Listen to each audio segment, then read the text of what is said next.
Alors il y a des fois, on va au cinéma, on voit un film, on se dit putain, mais c'est qui le mec qui est derrière? On regarde son nom, bon, on se rend compte qu'il n'a pas fait grand-chose d'autre, et on va voir son prochain film, et là on se dit bon allez, est-ce qu'il va confirmer l'essai? Est-ce qu'il est toujours aussi bon?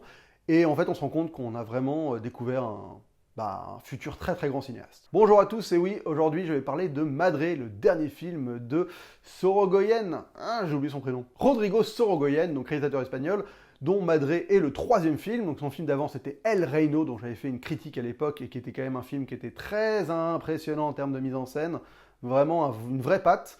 Et j'ai pas vu son premier film, faut absolument que je l'achète en Blu-ray, mais il est un peu cher encore, qui s'appelle Que Dios no perdones, que Dieu nous pardonne, qui a eu que des très bons retours, et donc tout le monde m'a dit que c'était extraordinaire. Et donc là, Madré. Et alors, premier truc à vous dire sur Madré, allez le voir au cinéma, bordel. Je dis pas ça pour les salles, pour les soutenir, ni rien, juste que c'est un film clairement à voir au ciné, et pourtant c'est pas un film d'action, un blockbuster avec des trucs qui explosent dans tous les sens, impressionnant, mais ça arrive à être très impressionnant en termes de mise en scène, c'est un film qu'il faut voir au ciné, et je vais vous expliquer pourquoi dans cette critique, parce que il y a un parti pris de mise en scène qui à mon avis ne fonctionne quasiment qu'au cinéma. Rapidement, avant de décrire tout ça, je vais expliquer rapidement de quoi le film est fait. Donc c'est l'histoire de... les prénoms. C'est l'histoire d'Elena, Elena qui est donc espagnole, à qui arrive un événement traumatisant au début du film, et qu'on va retrouver plus tard, 10 ans plus tard dans sa vie, où elle a changé totalement de vie, elle est emménagée quelque part pour des raisons particulières, et en fait Elena va croiser un enfant qui s'appelle Jean, un jeune gars qui doit avoir 15-16 ans, et elle va nouer une relation particulière avec ce jeune garçon, et on va suivre on va dire la manière dont cette relation entre les deux va, ce que ça va engendrer autour d'eux, les réactions que les gens vont avoir, et on va suivre cette espèce de d'idylle étrange entre une femme de quasi 40 ans et un jeune de 16 ans, et tout ça est pas très très net, quoi. J'en dis pas trop parce que j'aime pas trop en dire dans les résumés de films, donc c'est assez particulier comme histoire, hein. Faut déjà être prévenu, je veux dire, c'est un film qui traite d'un sujet dont on parle très peu au cinéma, et même en général, qui est un peu chelou, qui peut décontenancer et déplaire à beaucoup de monde, donc je vais le dire maintenant, mais ça parle un peu d'inceste quand même. Voilà, donc c'est un peu étrange, c'est vrai que c'est pas tous les jours qu'on se dit tiens, un petit film sur l'inceste. Après, c'est pas un film qui va en parler aussi frontalement que ce que je viens de faire, qui va glorifier ça ni rien, c'est juste que ça, c'est une thématique qui irrigue un peu le film, et qui est un peu étrange, donc voilà, faut être prévenu, c'est tout. Mais donc je vous disais, ce film, il est à voir au cinéma, et pourquoi? C'est parce que Rodrigo Sorogoyen, il avait déjà plus ou moins fait ça dans El Reino, mais là j'ai l'impression qu'il a poussé les potards encore plus loin. Il a un style de mise en scène qui est extrêmement singulier. C'est un réalisateur qui utilise des focales extrêmement courtes. J'ai l'impression qu'il filme au 14 mm, donc c'est vraiment des très très grands angles, mais tout en gardant un aspect très scope. Donc c'est vraiment des images qui sont très très larges. Et donc face à un écran de cinéma, on a l'impression en fait d'être devant une espèce de vitrine, quoi, ou quasiment une scène de théâtre où la vie évolue, parce que il fait des plans très longs aussi, donc il fait des plans séquences vraiment très très larges, avec les personnages qui vont se retrouver par moments au milieu du cadre en très gros plans, mais avec énormément d'espace sur les côtés, et en fait c'est tellement des objectifs grand angle que c'est déformé sur les côtés, c'est-à-dire que quasiment l'image finit par être arrondie, tellement il pousse ces espèces de grands angles. Et au cinéma, ça fonctionne parce que t'es face, en fait, quasiment, t'as l'impression d'avoir une fenêtre sur un monde, parce qu'il utilise des valeurs qui te donnent l'impression que les personnages ont la taille qu'ils auraient s'ils étaient derrière cette vitre qui est en fait l'écran. Donc il y a un rapport au grand écran qui est important, je pense, pour apprécier pleinement sa mise en scène. C'est pas anodin, quoi, ce qu'il fait. Alors évidemment, il utilise par moments de la mise en scène plus traditionnelle, des chants contre chants, ça arrive, mais la grande partie du film, et donc ces espèces de plans au Steadicam ou au Stab One, très mobiles, avec donc ces valeurs énormes, où il va vraiment te créer des tableaux ambulants, et je pense qu'au cinéma, c'est là où tu arrives à percevoir ce degré de mise en scène-là, et à faire en sorte que la mise en scène ait un sens. Je ne sais pas ce que ça vaut sur une télé, par exemple. Aussi grande soit-elle, je veux dire, il n'y a pas ce rapport où vraiment tu as l'impression d'être face à une énorme fenêtre derrière laquelle le monde existe. Donc, c'est l'impression que j'ai eue en regardant le film, c'est pour ça que je vous invite vraiment à y aller au ciné, c'est que c'est une mise en scène extrêmement singulière qui, à mon avis, ne trouve pleinement son sens que dans un écran de cinéma. Et pour le coup, cette mise en scène, je trouve que c'est bien de voir un mec qui vraiment a une patte et va au bout de son délire, et surtout va exploiter cette mise en scène pour différents registres. Je veux dire, Dios nous pardonne, je ne sais pas si c'est pareil en termes de mise en scène, mais c'est vraiment un polar. Donc, s'il fait ça dans un polar, c'est hyper intéressant à voir. Il faut absolument que je le vois, ce film. El Reino, c'est un film qui est un espèce de thriller politique. Et pareil, c'était ce style de mise en scène avec des champs extrêmement larges et des plans qui durent, des vrais plans séquences vraiment qui arrivent à créer une gestion de la tension assez dingue. Et là, il fait pareil dans Madré, où il arrive à t'exploiter ça dans un espèce de film un peu étrange, qui est plus un espèce de film d'atmosphère sur une relation ambiguë, et qui n'est pas du tout un thriller, même s'il y a quand même des aspects thriller, et c'est quand même, faut avouer, c'est là où il est le plus fort, c'est dans les séquences de gestion de tension et d'angoisse. Je veux dire, la première séquence du film, c'est une des meilleures séquences que j'ai vues depuis quelques années au cinéma. Elle est glaçante, elle est très très bien maîtrisée, elle est jouée, mais d'une manière extraordinaire. La fille qui joue Elena dans cette séquence, elle est colossale.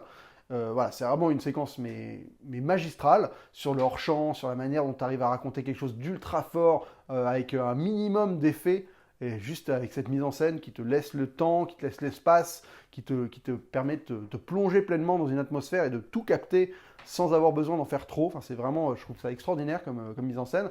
Et il va faire ça à plusieurs moments, hein. Il y a un plan aussi où il arrive dans un resto, il arrive à te créer une espèce de tableau extraordinaire. Mais c'est vrai que les séquences de tension, il y en a une autre dans une voiture qui est un peu filmée au portable, comme si c'était en found footage, qui arrive à être ultra... ouais, il y a un côté viscéral où tu vis la situation et t'es mal. Et plus ça va, plus t'es mal. Et c'est un film qui arrive à très bien te mettre mal à l'aise quand il veut. Il veut pas souvent, donc c'est aussi ça le truc du film, c'est que c'est pas un thriller du tout. Donc je trouve que c'est ça qui m'a le plus plu dans ce film. Après... voilà, ça reste une mise en scène qui me plaît dans le sens où tu vis, tu vois des environnements, tu vois de la figuration, tu vois la vie qui entoure toujours les personnages, et les personnages sont toujours vraiment au sein d'un univers. Donc il y a quelque chose qui est très lié au cinéma d'Alfonso Cuarón, on sent que c'est un peu une extension de ça. C'est un peu un espèce de mélange entre du Cuarón et du Terrence Malick, tu vois, il y a un espèce d'entre-deux un peu, que je trouve qu'il arrive à taper avec ce film-là. Et c'est vraiment une mise en scène qui me parle énormément, que je trouve magistrale, quoi. Il y a une virtuosité, une volonté de chorégraphier, de faire bouger les personnages dans l'espace, de faire en sorte que ce soit pas non plus parfait dans la chorégraphie, qu'il y ait un peu d'approximation. Enfin voilà, il n'y a pas un côté si bien huilé que ça. Et bon, bref, je trouve que c'est une mise en scène qui vraiment me plaît énormément, et j'adore quand un réal a une patte et qu'il l'assume et qu'il va au fond et qu'en plus ça me parle.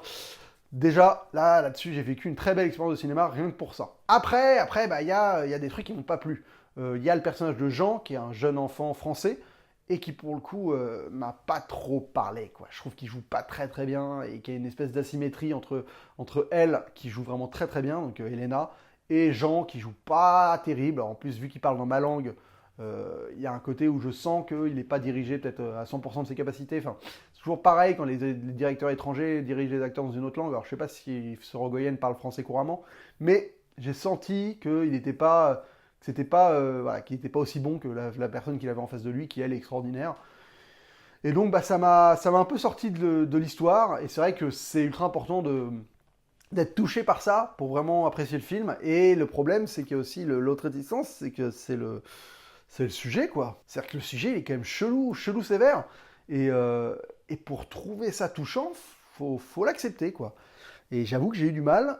Donc j'ai été intéressé par la manière dont ça a créé des réactions chez les gens autour, dans la manière dont il y avait ce côté peut-être viscéral et un peu justement très très étrange de la personne qui se sent en conflit dans une relation étrange, mais qui ne peut pas s'empêcher de ne pas aller au bout de ce truc.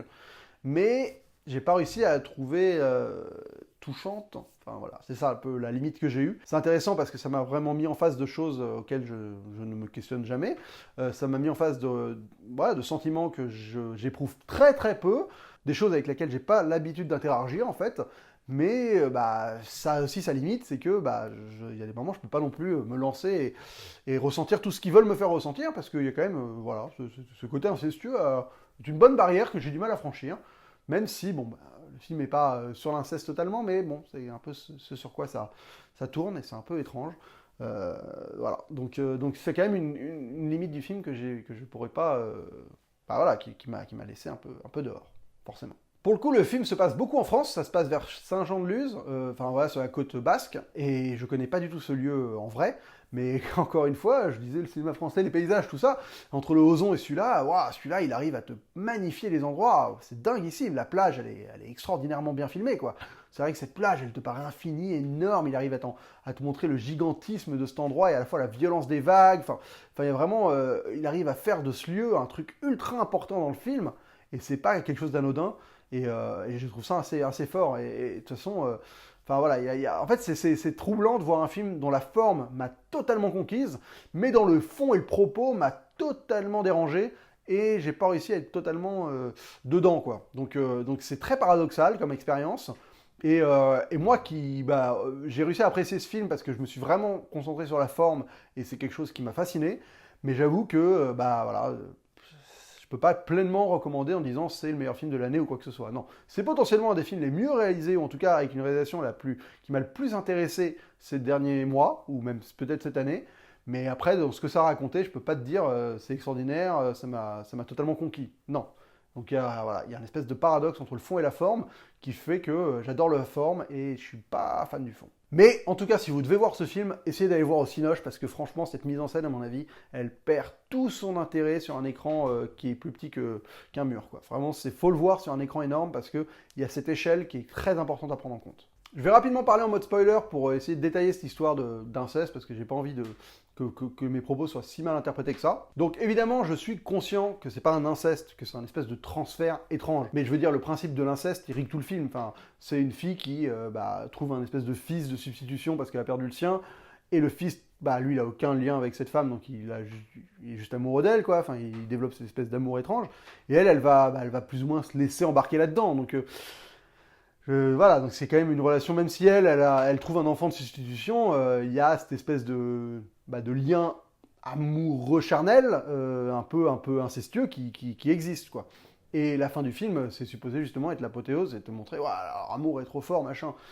Ouais, mais voilà, vu que t'es quand même dans la tête du personnage principal tout le long, le personnage principal, tu vis ça comme si elle couchait avec son fils, quoi. Enfin, même s'ils couchent pas, ils s'embrassent juste, mais tu sais pas jusqu'où ils vont d'ailleurs.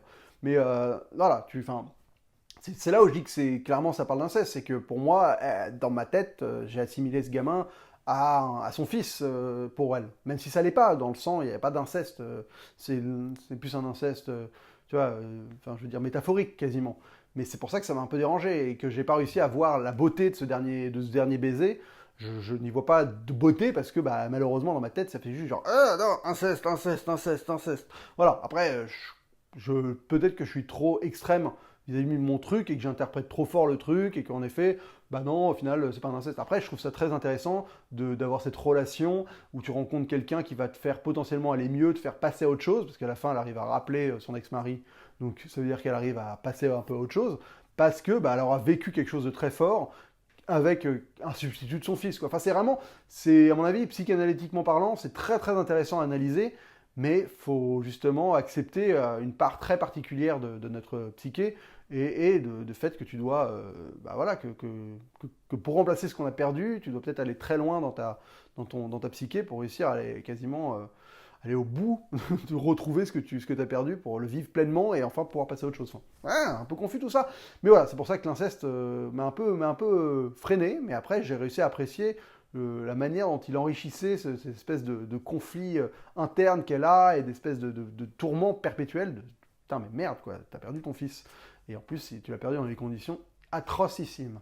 Et voilà, donc là-dessus, c'était vraiment fascinant, mais j'ai pas réussi à être entraîné, je pense, au premier degré dans le truc. Mais après, qui l'est? L'avez-vous été? Avez-vous été vraiment fasciné touché par cette histoire entre les deux? Moi, à chaque fois qu'ils se touchaient, j'étais genre un peu dégueu. Voilà. Mais écoutez, c'est une réticence comme une autre. Chacun les siennes. En tout cas, allez le voir au ciné, je vous l'ai déjà dit. Voilà, merci beaucoup d'avoir regardé cette vidéo jusqu'au bout. On se retrouve très vite pour une prochaine. Et d'ici là, bonne toile!